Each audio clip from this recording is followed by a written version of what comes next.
Hey, what's up out there, everybody? Thanks for stopping by the channel as always. Today, we're diving into this new action thriller called Becky, starring Kevin James and Lulu Wilson. The story centers on a teenager that goes out to her family's lake house with her father for the weekend.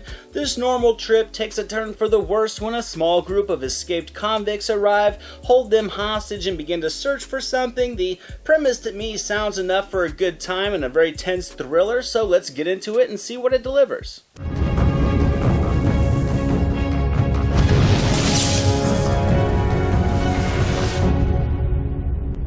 Now, what instantly intrigued me about this movie certainly was Kevin James in the lead. As a fan of King of Queens, there's always going to be a little love in my heart for Doug Heffernan. I also love watching actors play very out-of-character roles, and going from an IPS driver in a sitcom to a white supremacist convict is certainly a large swing in that spectrum of character types, so I was naturally curious. The premise of a simple home invasion story is nothing new, but it still seemed like it had some potential to deliver some tension, and overall I think this movie accomplishes that. The story certainly doesn't try to break the mold of that small hostage-involved real-time thriller. However, the template is really ripe for retelling if the right pieces are in place, and with Becky I certainly think they were, because this movie delivered a surprising amount of fun. Admittedly, the story progression certainly is by the numbers. It's predictable, but there was still plenty of enjoyment in just seeing how the story would reach its presumable ending. The actions and the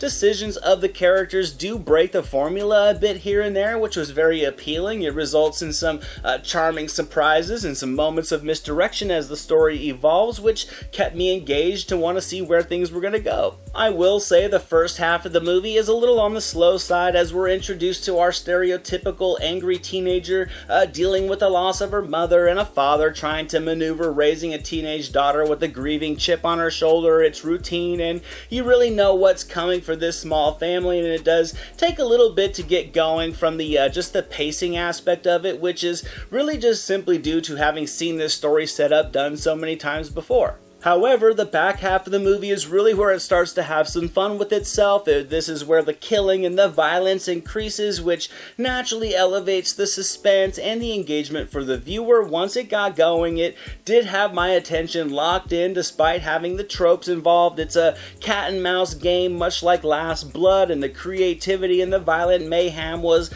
delightfully bloody. It had me up in my seat waiting to see who would go next and how, and that's really what you want from this subgenre.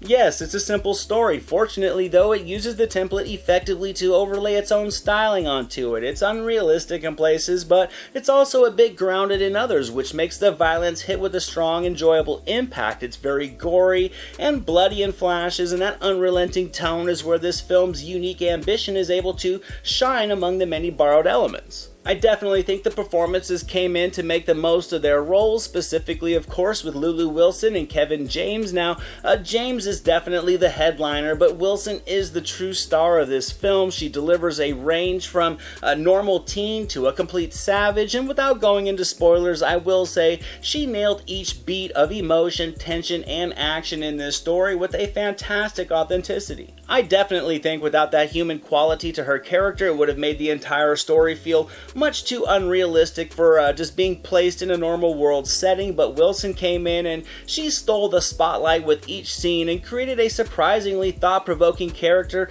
outside of the story we get to see her in. You can easily root for her success, you can put yourself in her shoes throughout the story, and that connection is what's going to make you want to see the movie play out for her. And as for Kevin James, I thought he did a great job in this role. Did I hear and see Doug Heffernan a few times in this movie? Sure. However, for a character as dark and twisted as this one was on paper, I think James did more than a serviceable job of bringing this psychopath to life. He didn't disappear into the role, but he didn't really have to, in my opinion. He needed to convey fear, he needed to feel imposing and unrelenting, and I certainly thought James delivered all that. It's very easy to get typecasted when you've been on a long-running sitcom, but I think James has the range to break that persona if these different types of roles keep coming his way. And when you put it all together, I had a good time with this movie. So Becky, from me, is going to get 75% on the meter. It does have a few shortcomings. It borrows many elements in the genre, but it was still a very entertaining action thriller with strong horror tones tossed in as well. The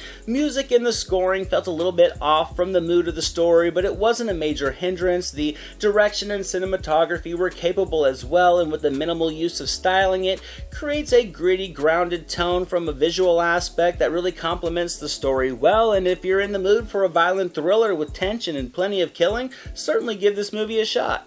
Thank you so much for watching this video, guys. I hope you enjoyed it. If you did, drop it a thumbs up, leave a comment below. I'd love to talk movies with you guys. Share it with your friends, and without question, hit that subscribe button and the notification bell so you can never miss a video. Here are some links to some recent reviews just in case you missed them. All my social media links and the link to our official website are down in the description below, and I'll catch you next time.